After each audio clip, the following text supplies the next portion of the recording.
오늘 저에게 주신 하나님의 말씀 에베소서 2장 1절에서 10절까지 있는 말씀 한 절씩 교독합니다.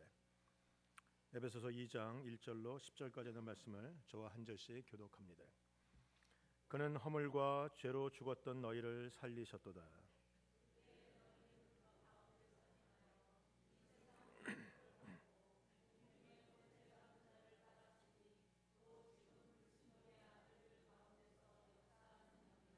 전에는 우리도 다 그 가운데서 우리의 육체의 욕심을 따라 지내며 육체와 마음에 원하는 것을 하여 다른 이들과 같이 본질상 진노의 자녀이었더니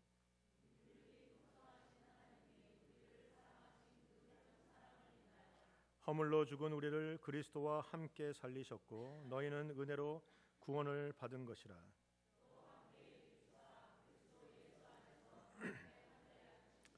이는 그리스도 예수 안에서 우리에게 자비하심으로써 그 은혜의 지극히 풍성함을 오는 여러 세대에 나타내려 하심이라.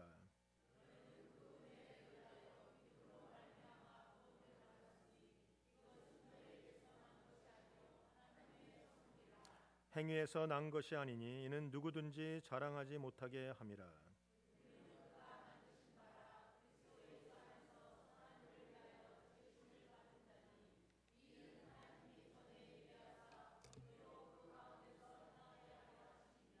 아멘. 오늘 본문에 있는 말씀을 가지고 그리스도와 함께 살고 함께 앉은 우리들이란 제목으로 하나님 말씀 증거하도록 합니다. 제가 부목사 때나 혹은 제가 처음 담임 목사가 되었을 때 저는 주로 이 주제별 설교를 하기를 즐거워했습니다. 우리가 흔히 영어로 말하면 topical 설교라는 것인데 성경에는 우리에게 은혜가 되는 성경 구절이 참 많이 있어요. 그래서 그런 것들만 골라가지고 우리 성도님들에게 내가 잘 알고 있는 말씀, 내가 자신 있게 전할 수 있는 말씀, 특별히 또 은혜가 되는 말씀만 골라서 그 말씀을 통해서 은혜를 끼친 적이 있습니다. 그것을 주제별 설교라는 것이죠.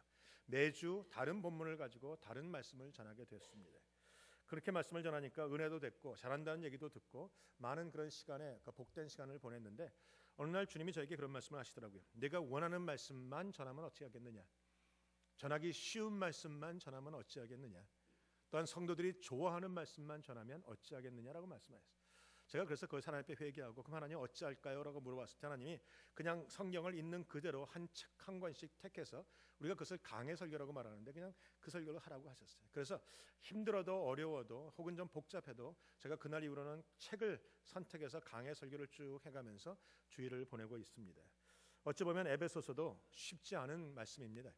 이것은 이방인들이 예수 믿고 교회 안으로 들어왔는데 그들이 세컨 시리즌 같은 그런 느낌이 있는 상황이기 때문에 바울이 그들에게 이방인으로서 예수 믿었다는 그 축복이 얼마나 큰 것인지, 또한 예수 믿게 되면 유대인과 이방인들은 더 이상은 구분이 없이 그들은 하나로서 하나님의 영광 가운데 들어가는 귀한 존재들이라 라는 말씀을 전하기 위해서 에베소서가 쓰여져. 그래서 에베소는 교회란 무엇인가, 또한 내가 받은 구원의 능력이 무엇인가를 가장 잘 설명하고 있는, 그래서 목사님들이 교회론과 구원론을 대표적으로 하고 있는 말씀이에요. 그렇기 때문에 어렵습니다.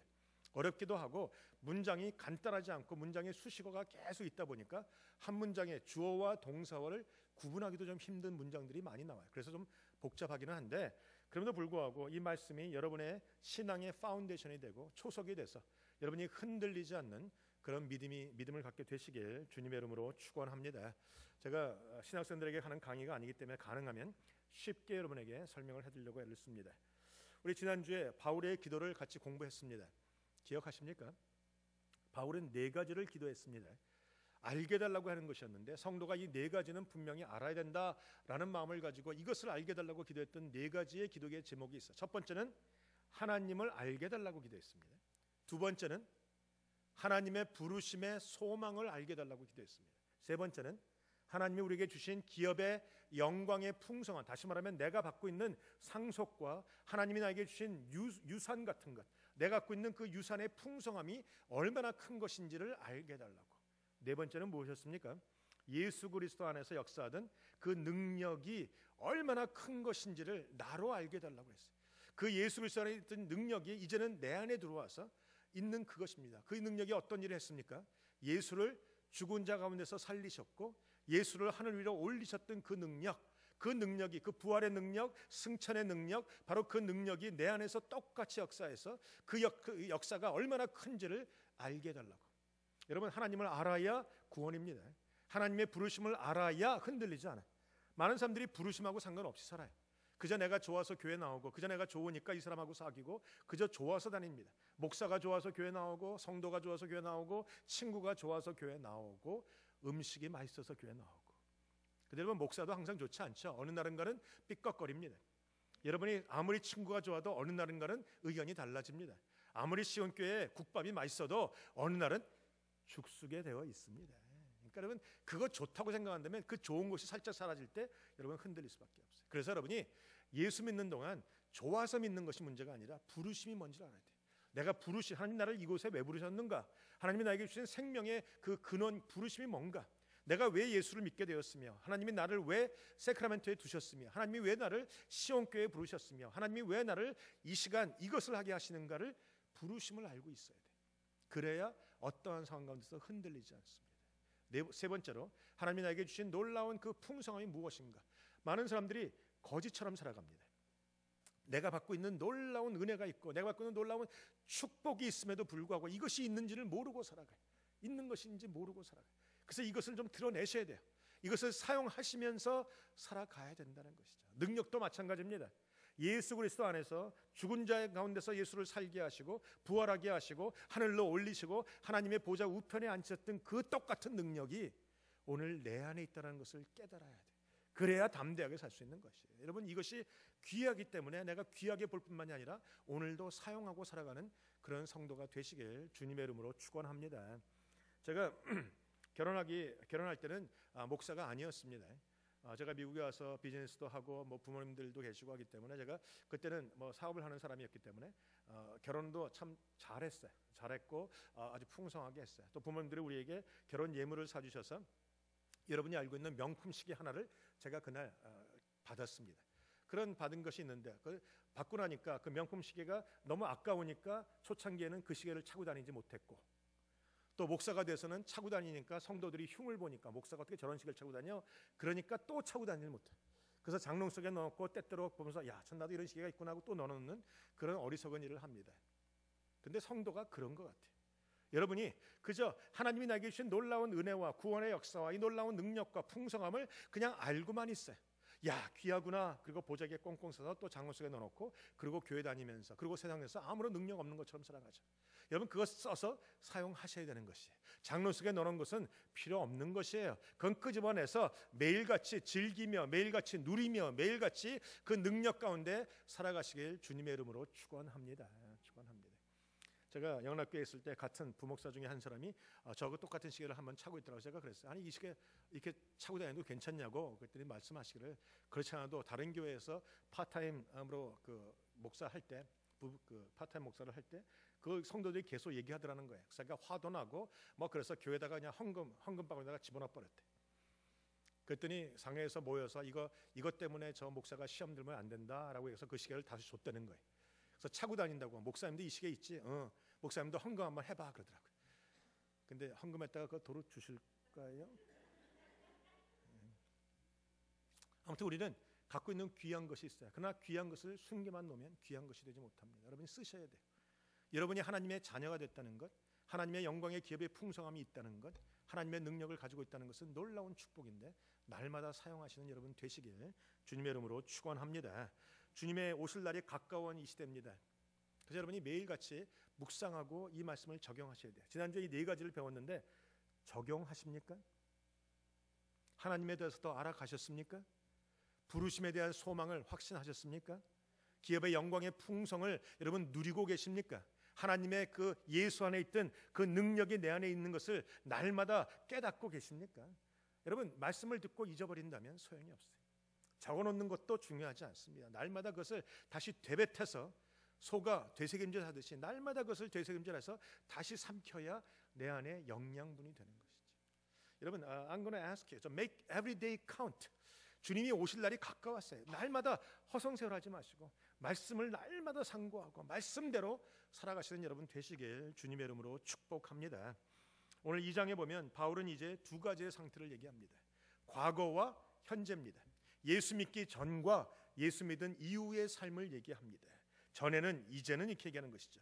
이 2장 1절부터 7절까지는 이게 한 문장이에요.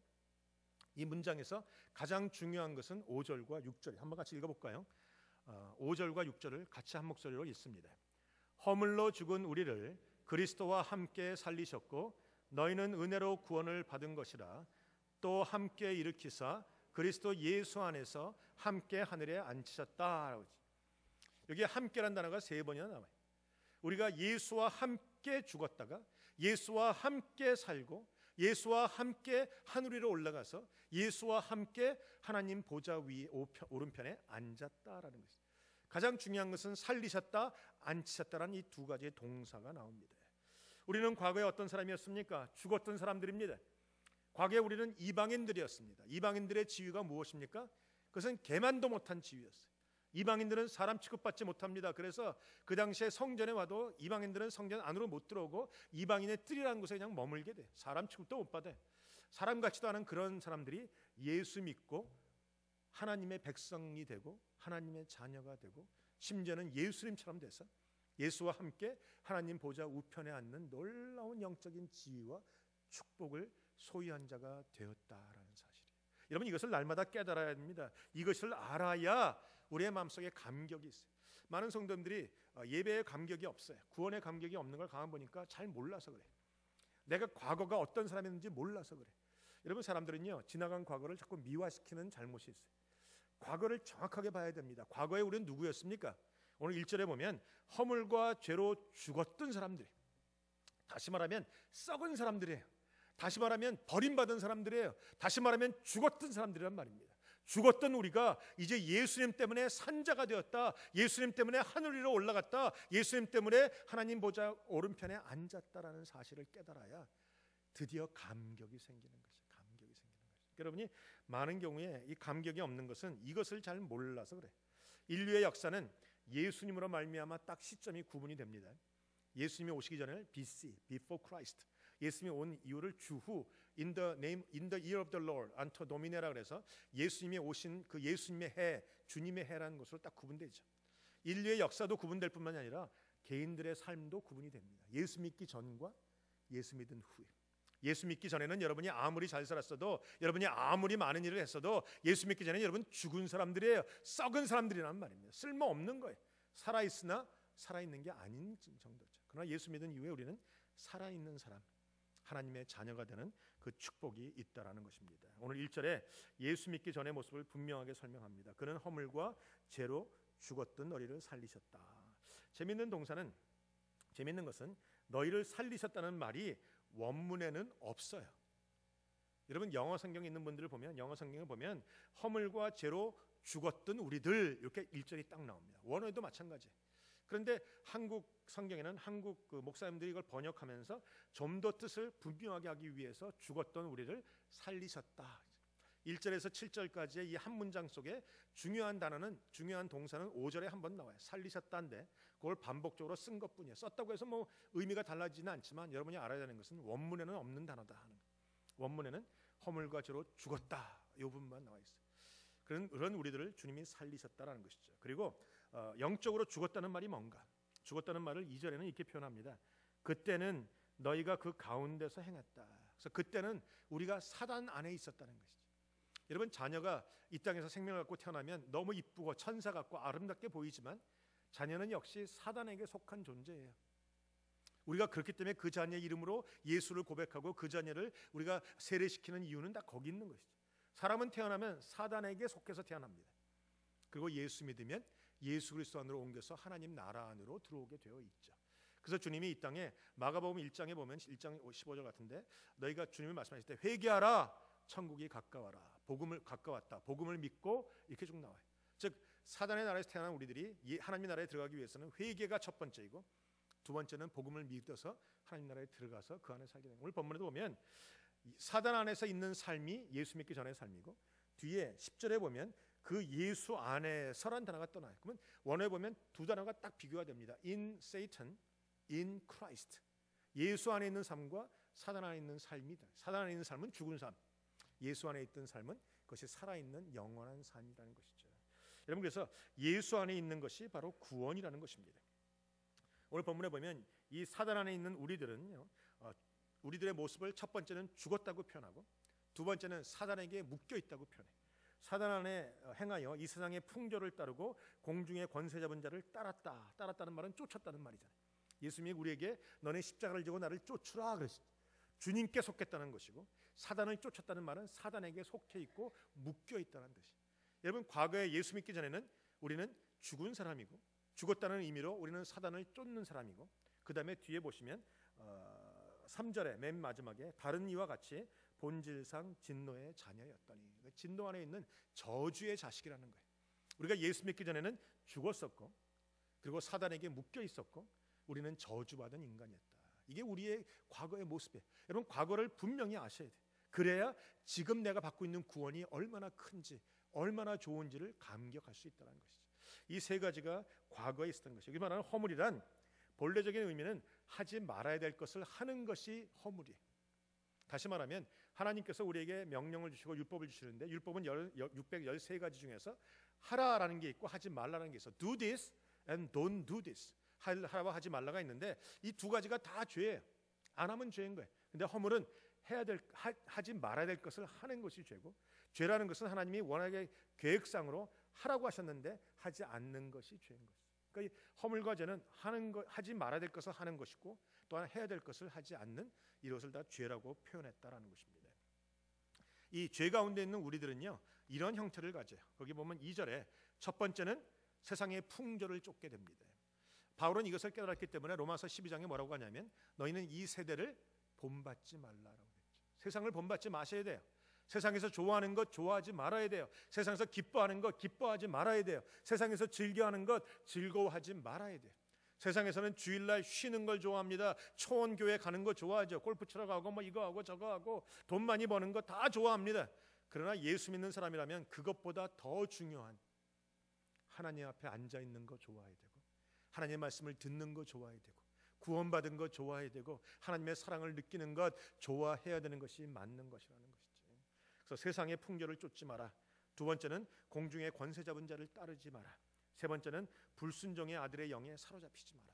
즉 불순종하지 말고 순종하라입니다. 여러분, 이 세대를 본받지 않는 우리들이 해야 되는 게 뭔가? 해야 되는 게 뭔가? 우리는 그리스도 안으로 옮겨야만 가능한.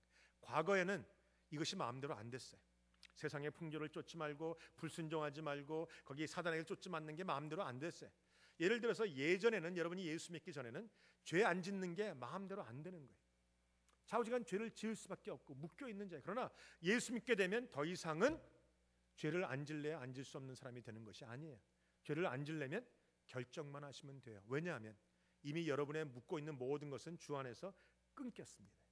죄의 사슬은 끊긴 것이에요. 죄의 속박은 끊긴 것이에요. 이제 갇힌 자들은 풀려난 것입니다. 자유롭게 된 것이. 이제는 여러분이 죄를 짓는 이유가 뭔가? 목사님, 내가 어쩔 수 없어 죄를 짓어요. 그런 새빨간 거짓말 하지 마세요. 여러분, 죄를 짓는 이유는 한 가지예요. 여러분이 좋아서 짓는 죄. 안 믿어지십니까? 여러분, 이제는 좋아서 짓는 죄뿐이지 여러분이 어쩔 수 없이 짓는 죄는 없어요. 여러분이 결정하고 결단하고 나가면 하나님이 도우시는 거예요. 많은 경우에 우리가 이런 생각합니다. 내가 하나님 앞에 회개하고 결정을 했지만 하나님이 도우셔야 되죠. 하나님이 내 앞에 거침돌이 사라지게 하셔야 되고, 내 앞에 장애물이 사라지게 되고, 하나님이 내가 죄 짓는 환경이 사라져야 되고, 아니요, 그 환경 가운데서도 내가 결정하면 죄를 안 질 수 있어요. 이런 거예요. 어떤 분이 담배를 끊기로 결정을 하고 술 안 먹기로 결정을 합니다. 그리고 이제 아침에 나가면서 기도, 하나님, 내가 오늘 담배 피는 친구가 내 옆에 오지 않게 해주시고 술 먹는 친구들 전화 안 오게 해주세요. 기도하고 나갔어요. 나갔는데 그날따라 버스 타고 나갔는데 버스 안에 온통 담배 피는 사람들이 막 짜증이 나 죽겠어요. 그리고 내려서 하나님 내 기도 안 들어주시냐고 들어갔는데, 들어가자마자 전화가 옵니다. 술 친구가 전화가 온 거예요. 오늘 밤에 술 먹자. 나 바쁜 거 같아. 끊었습니다. 좀 있다가 또 전화가 옵니다. 또 전화가 옵니다. 결국 하기로 결정을 했습니다. 그리고 저녁 때 회사를 나가면서 기도합니다. 하나님, 내가 오늘 거기 안 가게, 내가 내려가다가 계단에서 넘어져서 발목 부러지게 해달라고. 근데 계단도 멀쩡히 내려갑니다. 버스 정거장에 서서 버스가 안 오게 해달라고. 근데 버스가 연거푸 3대가 한꺼번에 옵니다. 버스를 탑니다. 이 운전사가 가다가 차가 고장 나게 해달라고. 고장도 안 나고 그냥 가는 거죠. 오늘 갔더니 술집이 문 닫게 해달라고 가니까 술집이 크게 문 열고 아주 그날따라 반액 세일을 하고 앉아있어요. 그리고 들어가서 친구가 안 오게 해달라고 기도했는데 친구가 2시간 되니까 딱 나타납니다. 이분은 하나님 앞에 컴플레인하죠. 하나님, 내가 술 안 먹으려고 이렇게 도와달라고 했는데 왜 안 도와주십니까? 여러분, 이 기도에 뭐가 잘못됐죠? 처음부터 안 나가기로 결정하면 되는 것이었어요. 내가 오늘 난 술 안 먹기로 결정한다, 오늘 안 나간다 하면 될 일을 자기는 결정하지 않고 하나님께 자꾸 미루는 거예요. 이거 해달라 저거 해달라. 그러고 나서 죄를 지면 하나님 탓으로 돌려. 아니요, 내가 나간 거예요. 내가 결정한 거예요. 내가 따라가는 거예요. 내가 쫓아가는 거란 말입니다.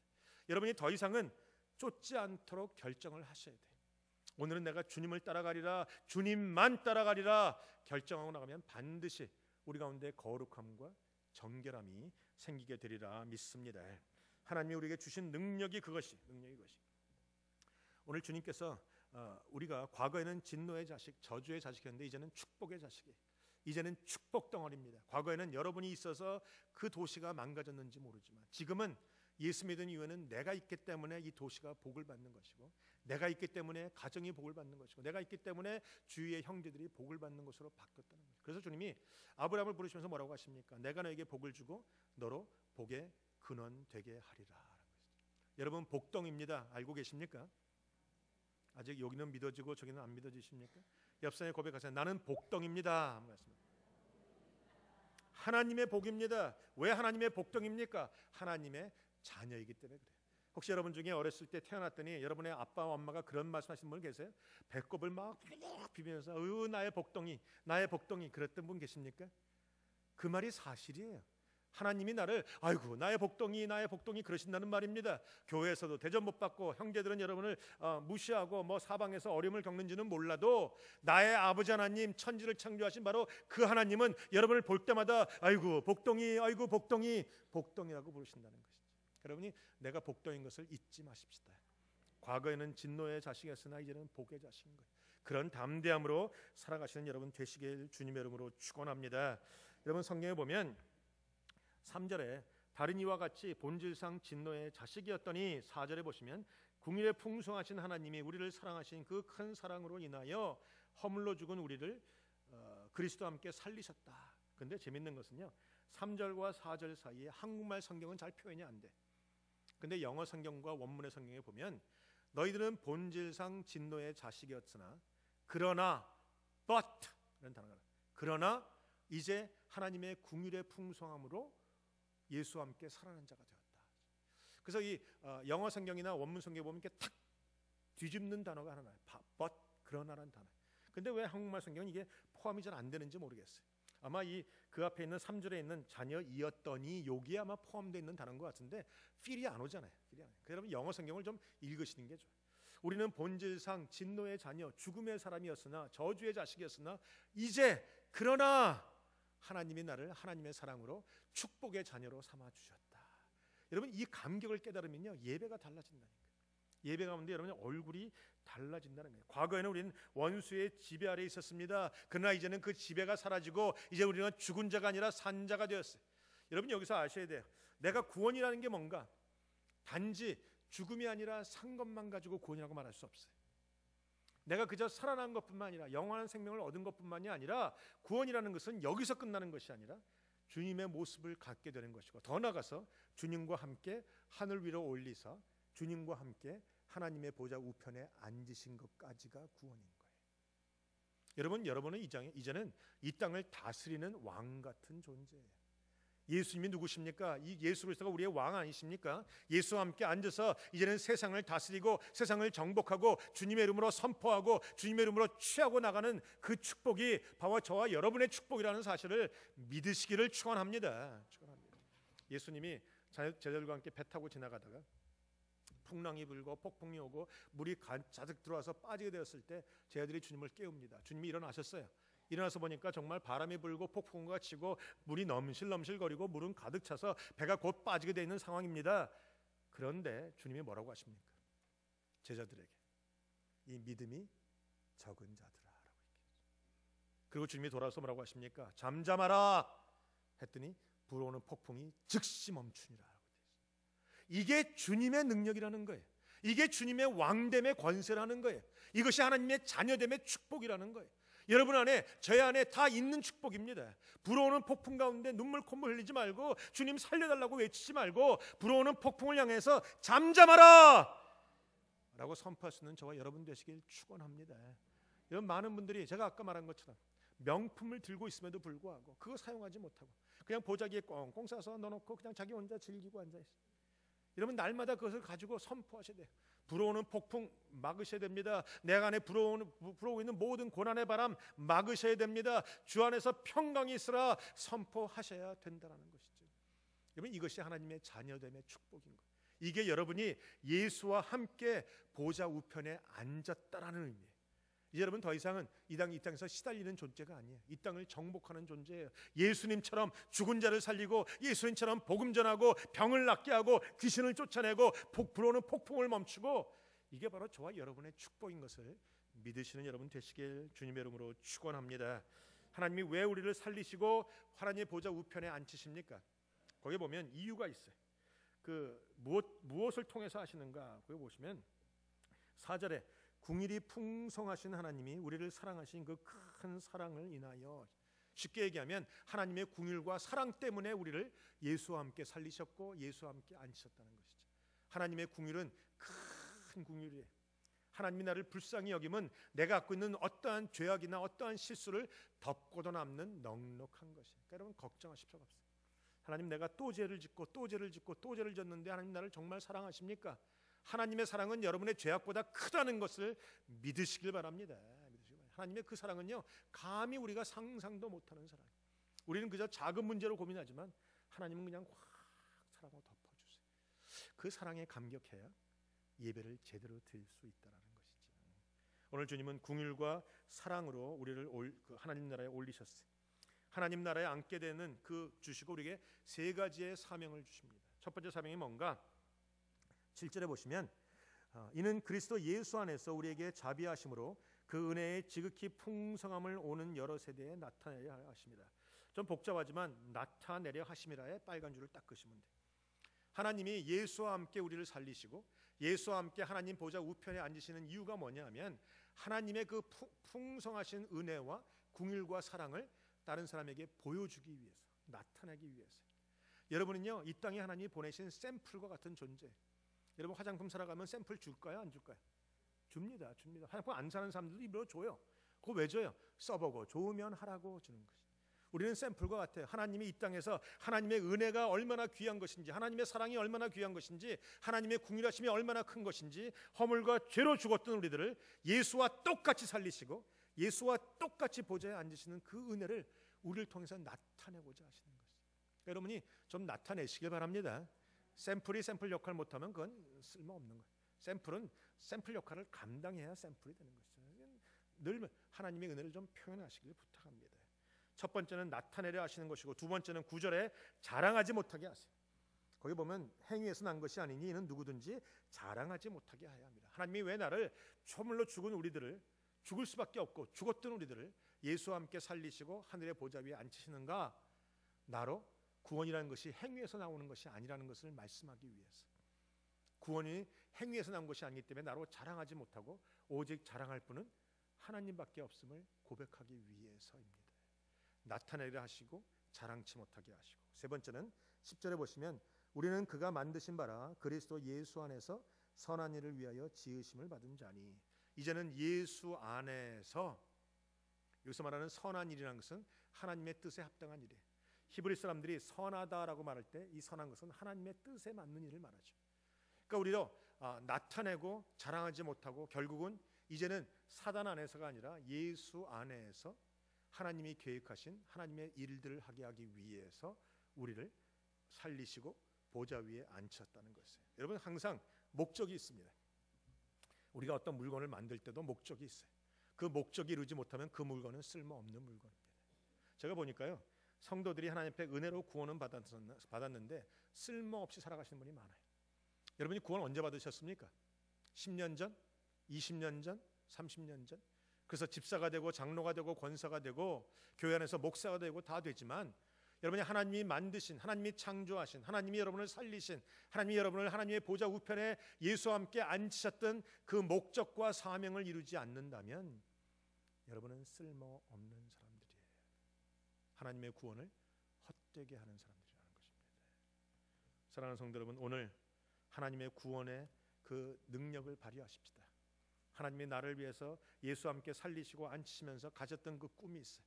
하나님의 은혜를 나타내고 본인 스스로 자랑은 하지 말게 하시고 예수 안에서 예수를 닮아가는 인생을 살라고 만드신 이것, 오늘 그것이 저와 여러분 안에서 분명하게 이루어지는 삶이 되시길 주님의 이름으로 축원합니다. 기도하시겠습니다.